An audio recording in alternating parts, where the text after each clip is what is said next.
they feel safe when they say no. There's a neurochemical response. Sure. The chemicals that you feel when you say no make you feel safe and secure. Consequently, you're more willing to listen. Your guard's not up. You've protected yourself. So you start out with that question right away where somebody says no, then they've just gotten a hit of all the chemicals that make them feel safe. And now they're willing to talk to you. And then your follow-on moves are all designed to make them feel heard. There you go. Like you're in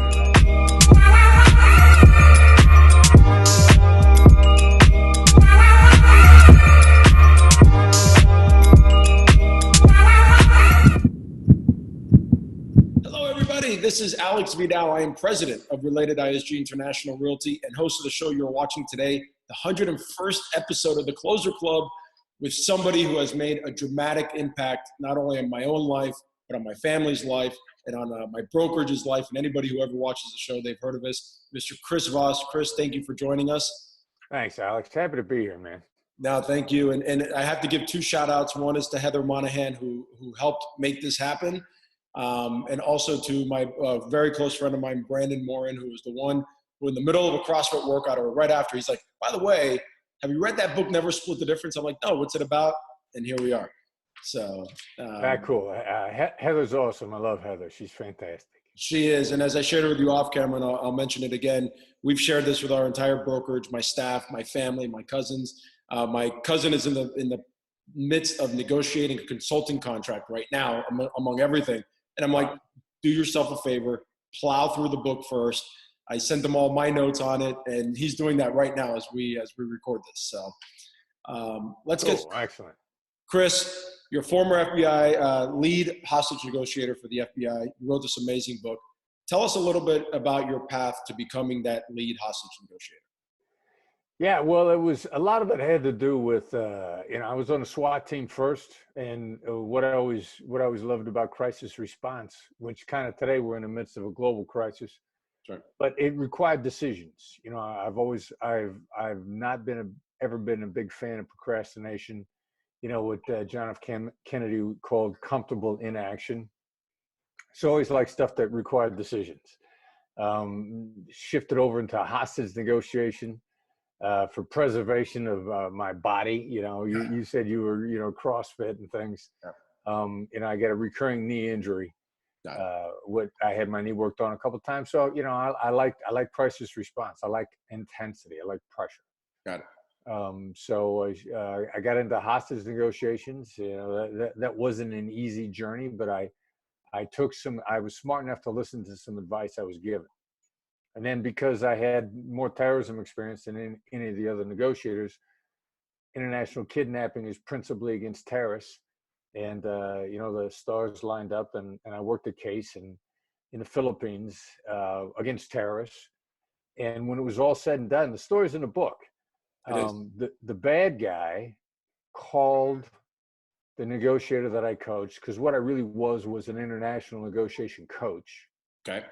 And after it was all over, the hostage walked away. So the bad guys got nothing. And their lead negotiator called the guy that I coached and said, yeah, I'm impressed. You did a good job. They should promote you, which is pretty good accolade from a terrorist. Yeah, absolutely. And by the way, you do go in more detail in the book, and you can plug the book throughout this. I know it's right behind you, but plug it the entire way, because I tell everybody I speak to, read the book. It is life-changing. Now, a quick question on the book. How did you even come up with the title, Never Split the Difference? Yeah, well, and another plug here, Tal Raz, our co-author. I mean, the book was really written between me and my son, Brandon, and Tal Raz. Brandon's uncredited. Tal's a genius business writer. I mean, if you come across a business book, I don't know that I'd read a fictional story that he wrote, and I don't know that he's written any, but he's the best business book writer alive. Everything he touches is either New York Times or Wall Street Journal bestseller. Okay. And so we're working on the book. He has his own process. He's a great artist. We had a working title, and he said, look, a better title is going to occur to me as I absorb this. Okay. And through the course of it, probably about 2/3 of the way through or so, he said, look, man, I think the title is Never Split the Difference. I mean, that's what you guys preach, you know, never split the difference for a whole variety of reasons. Sure. Yeah, it's bad. I mean, I could give you instance after instance why splitting the difference is a mediocre outcome. You know, when I was a kid, there was a joke, you know, like trying to kiss somebody through a screen door. It's just not going to be any good. I like that. That's funny. Well, so now I got to ask you then, what was the original working title? Is that story even out there? Because I've never even heard that. No. Well, yeah. Originally, I think original working title was Killer Deals.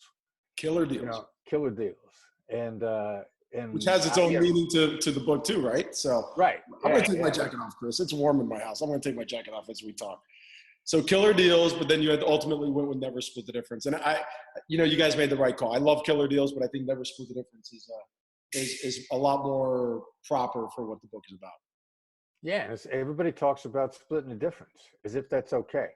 Splitting the difference is a mark of one of two people, either a mediocre negotiator or a throat cutter who will ultimately put themselves out of business. So, you know, throat cutting negotiators, you are putting a time limit on how long you can be effective. And personally, I don't want any time limits on my effectiveness. There you go. Now we're going to talk a lot about what's in the book, because what I really do want people to read this, and that's a shameless plug because of the impact it's made in my life. And I'm actually going to talk about a couple of those impacts now. But one of the foundations on the book is tactical empathy. Yeah. So for those who haven't quite got into Never Split the Difference yet, what is tactical empathy? Why is it so important? And what are some easy ways to build it with whomever's on the other side of the table?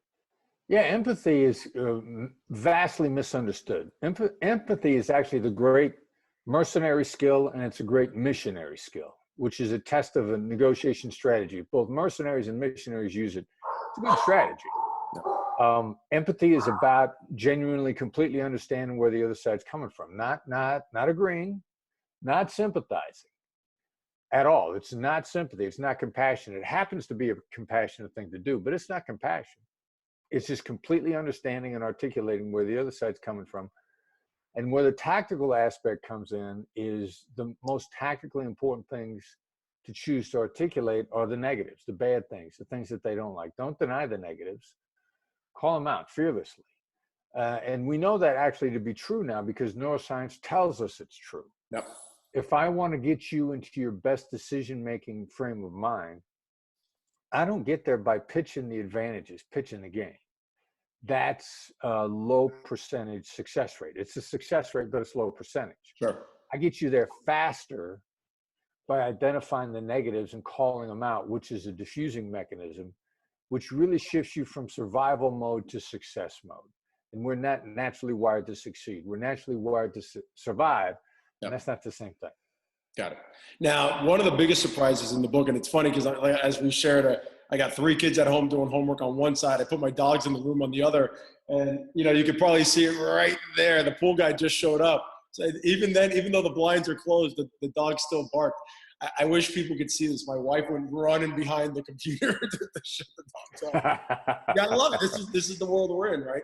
It's a command post. It's a new command post for your life. That's it for right now, at least. And, I think one of the biggest surprises that I took really to heart in the book was getting to know first, where we're so wired. I mean, we're completely wired for the opposite. For example, on a recruiting call, if I call a typical agent, who doesn't know who I am, I may say, hey, Chris, this is Alex Vidal with Related ISG, blah, blah, blah. How you doing today? By the way, I see you're a great agent. I was calling to see if you would be interested in learning more about my company. And the typical answer is, no, I'm happy where I'm at. It's a 30-second call. Right. I read your book. I sit down with my leadership team and I say, guys, I want to try something different. Just hang out. I'm going to put it on speaker. So I call Chris, and now Chris answers the phone and said, hey, Chris, this is Alex Vidal with Related ISG International Realty. How you doing today? Oh, I'm doing great. How are you? I'm like, oh, man, I'm doing great. I already know you're a great agent, just the fact that you even picked up your phone to begin with. And they start laughing, because realtors in South Florida never answer their phone. So then I follow it and go, let me ask you a question. Do you want to make less money this year than you did last year? And they say, no. And I'm like, no, of course not. Of course I want to make more money this year than I did last year. Oh, it sounds like you want to make this your best year ever. I do. Well, that's why I was calling. I want to show you how my brokerage can help make that happen for you.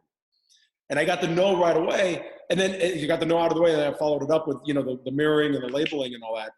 And it was very interesting. My average recruiting call went from 30 seconds to 10 minutes. Wow. And just using that opening line, and I don't care, I'll share it with my competitors. It doesn't really bother me. And I would sit there on the phone with my managers like this, like if I was eating a bowl of cereal, because they're just spewing out information, literally using the mirroring and the labeling. And we're going to talk about that in the next question. But for this particular question, what is it about people's need to want to say no? And what are the benefits of getting that no out of the way first? Yeah, we're conditioned. There's some conditioning out there that we got to recognize. It's just true. Yep. So we've gotten conditioned that every time we say yes, somebody's trying to lead us into a trap. Somebody's trying to get us to say yes. The momentum selling says each yes is a tie down.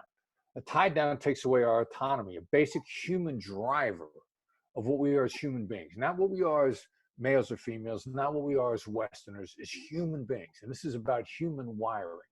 You can't point to a civilization in the history of mankind that was content as slaves. It's driven us since we crawled out of the swamps.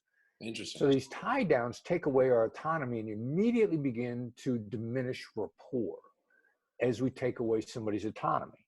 Okay. And so we begin conditioned that if somebody's trying to get us to say yes, we're under attack.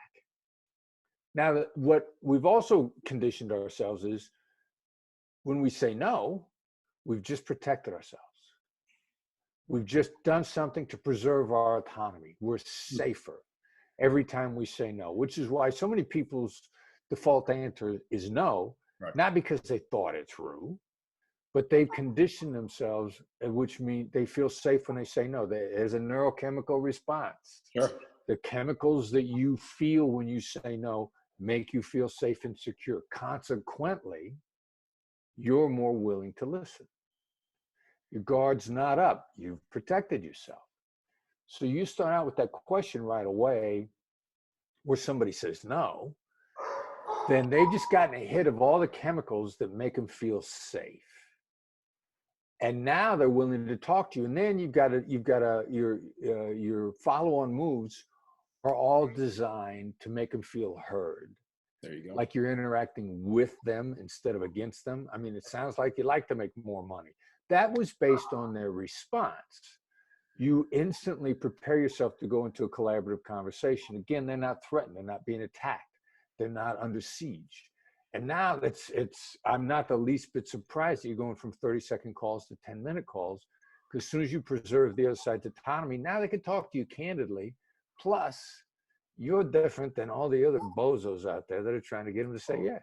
That's it. And the typical answer is, well, I'm happy where I'm at. Oh, it sounds like they take really good care of you. Yeah, they do. Awesome. What is it that they take, maybe I can learn something I can do in my company. What is it that they do to take care of you? And then you start finding all these holes, and then the wall just keeps coming down. We had a conversion rate of 75% from calls to appointments. It was unbelievable. And that's why I believe so much in the book. I read a lot of books, but very few make a direct, immediate impact the way yours did. Just curious. All right, so you got to a conversion rate of 75%. What roughly were you doing before that?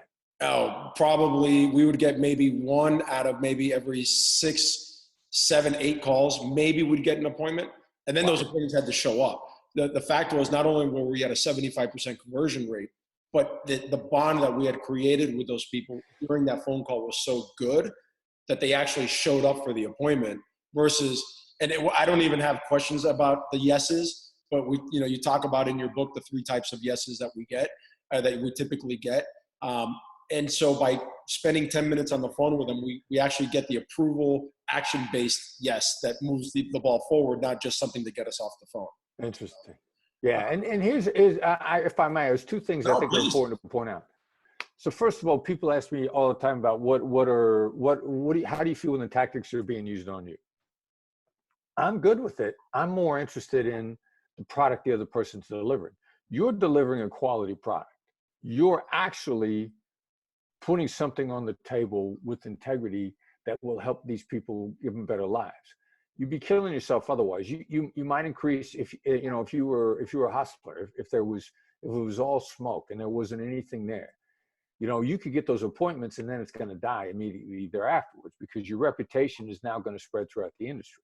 Right. This guy, but you do something right, 3 people know about it. Do something wrong, 12 people know about it. That's why, bad moves spread really fast. The other thing you're talking about in the bonding, they felt bonded to you, action-oriented steps. The other neuroscience about this is when you start connecting with people, actually connecting, there's a neurochemical release of dopamine and serotonin, but the most important one is oxytocin, which is the bonding drug. Right. Your actions got to follow up with your words for that to stick, but that's completely what's going on with this sort of a dynamic. I love it, man. You and I can probably spend a lot of time together just talking about it. You can tell I've obviously read a lot of the book. All right, question number 4. Something that's very hard for me because I'm a hyper Cuban guy, so it's hard for me to do the late night DJ voice, mirroring, labeling, what, how, and the occasional I'm sorry. Step and repeat, right? So late night DJ voice, mirror, label, what, how, and the occasional I'm sorry. What is it about that formula that's breaking these people down? Maybe it's what you already kind of discussed in creating that formula creates the bond, but what's happening to the opponent when that happens, when you do that? Yeah, well, again, these are neurochemical reactions. Your voice is going to have an impact on some of these components of a person's brain called mirror neurons. Okay. If you can see me, if you can hear me, my affect, my voice is going to hit your mirror neurons and trigger a response. Very much like when the doctor takes a little hammer and he taps your knee with it and your leg kicks out. Yep. That's not a choice. That's a neurological response.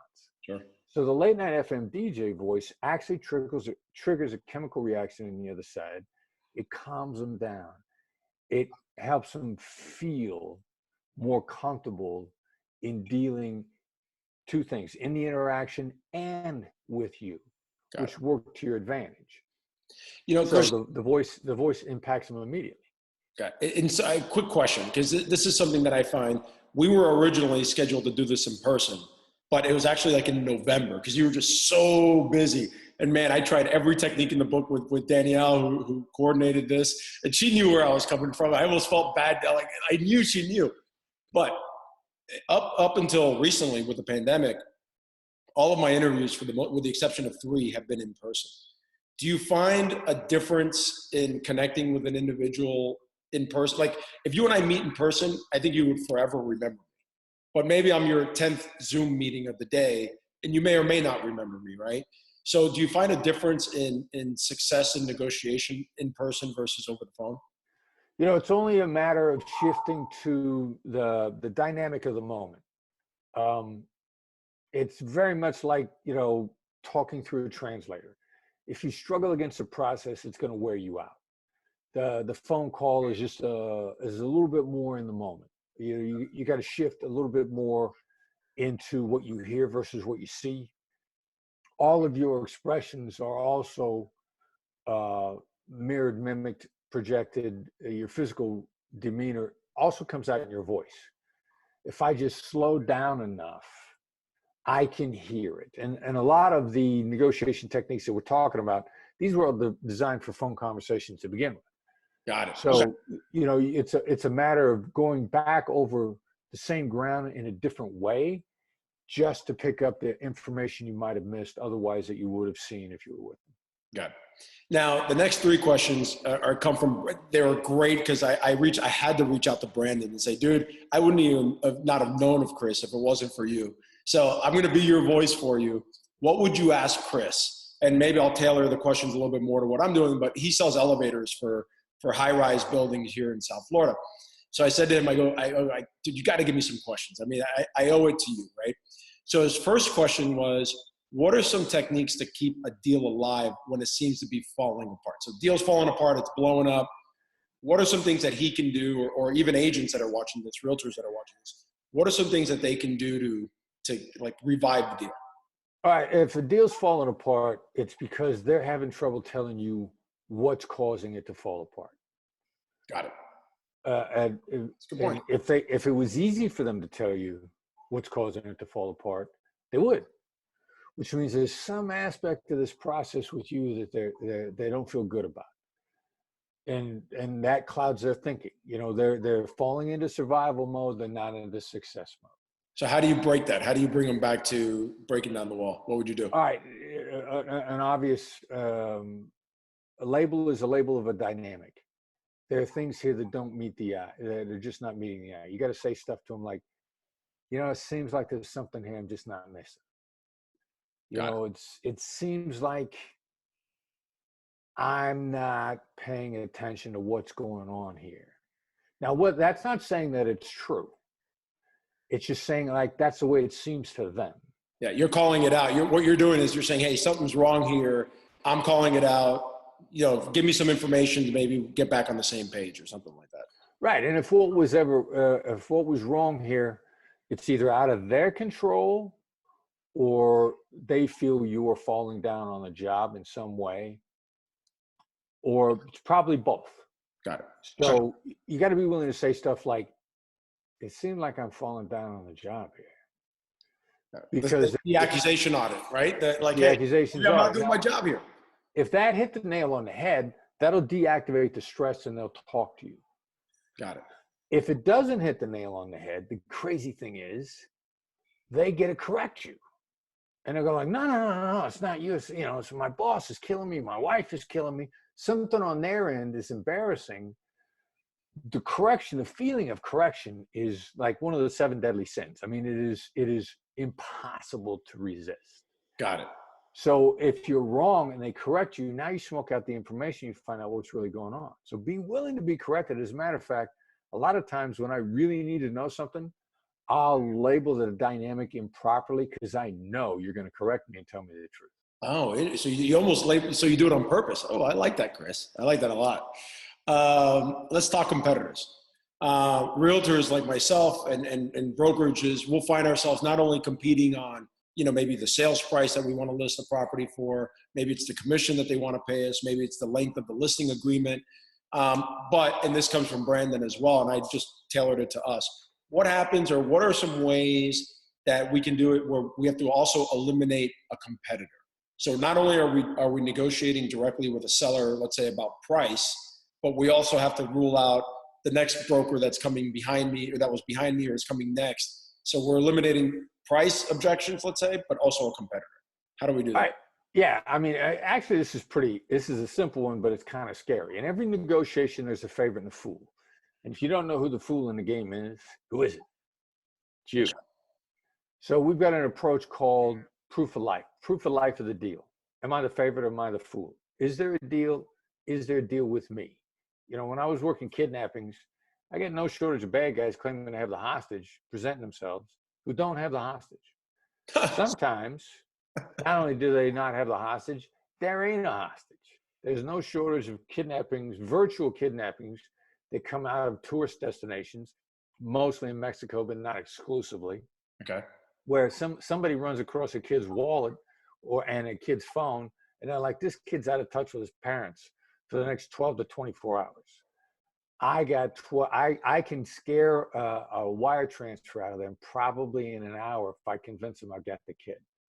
There's no, not only is the deal not with them, there ain't a deal, the kid ain't kidnapped. Got it. It happens constantly. Proof of life of the deal. How do you get this? Proof of life of the deal so that you know for sure where you are in any one of these situations. And here's what's scary, but this is the only time you ever ask anybody why under any circumstance. Okay. Because why otherwise is toxic. Yeah. You just got to say, why me? You know, I got competitors. We do this all the time in a Black Swan group. People come to us for training and we say, look, the Harvard guys are out there. You could go to Kellogg. There's no shortage of great negotiation instruction all over the world. Yep. Harvard is world renowned. Why us? Why, you know, we're a couple of former hostage negotiators and his son. I mean, why us? Yeah.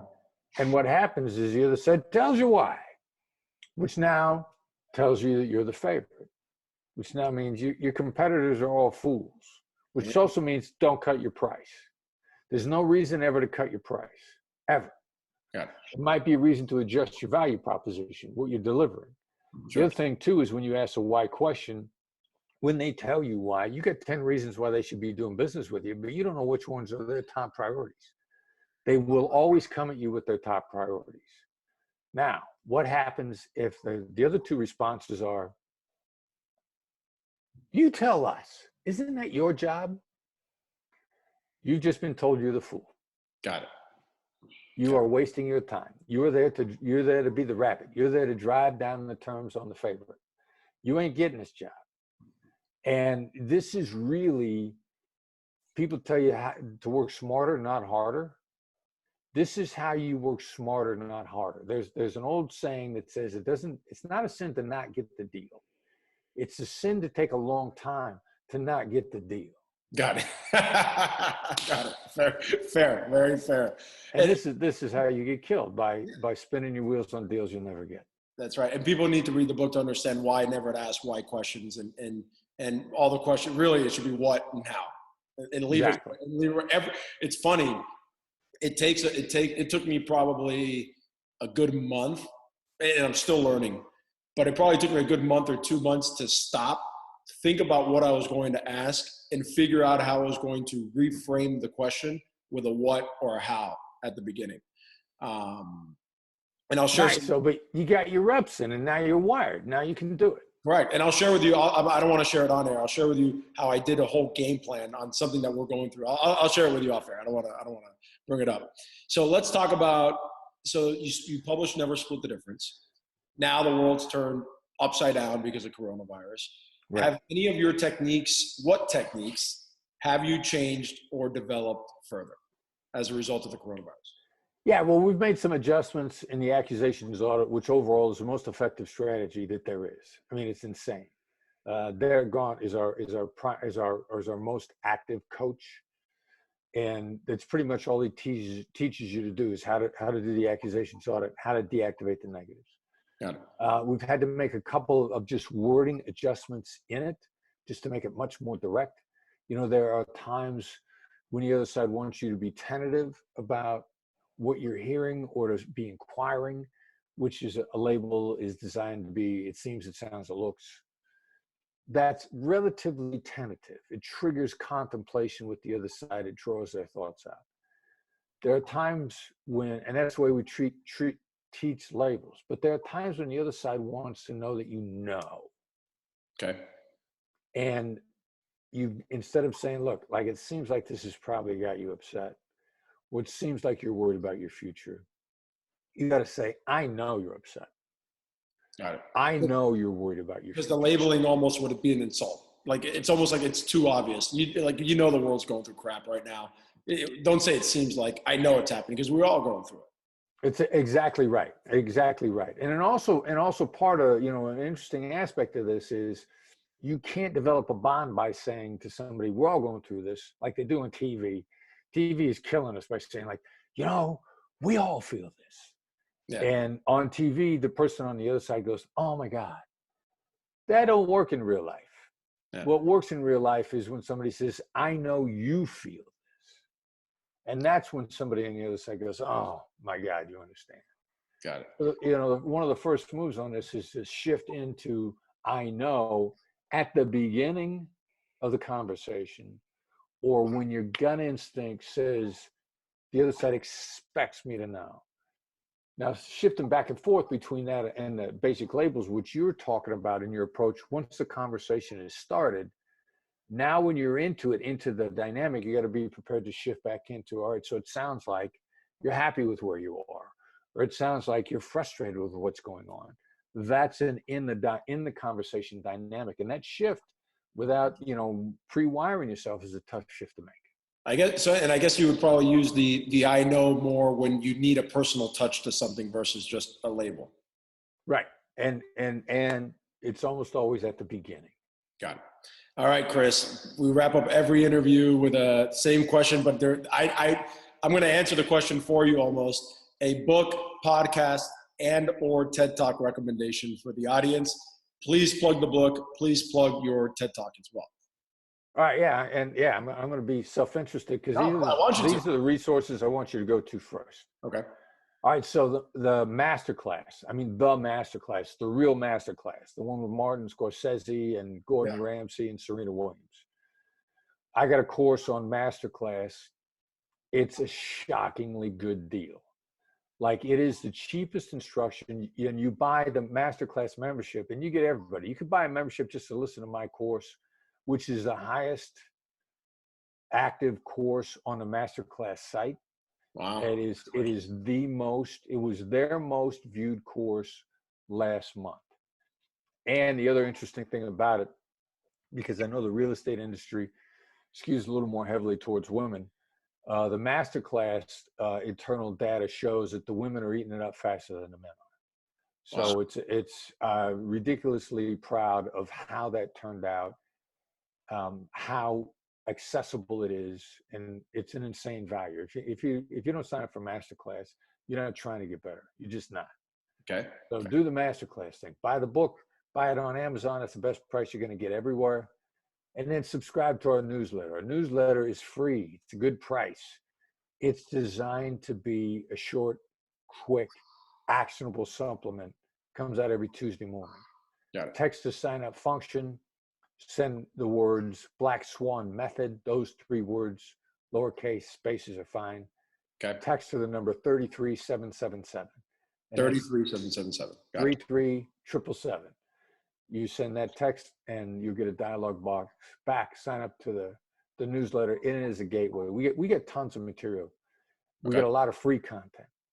Awesome. Take the cheap and free stuff first. And the book is free. I think I paid $20 for the book. That's free. I mean, for what we've done, it's paying me now, right? It's not the $20 I spent for the book. The book is paying me now. So I can't recommend it enough. So Chris, thank you so much. Don't hang up. I'm going to end the recording, but thank you so much for joining us. Once we're able to go back to normal, which I hope is soon, we got to do this in person, man. We have to. I'd love that. Yeah, perfect. Awesome.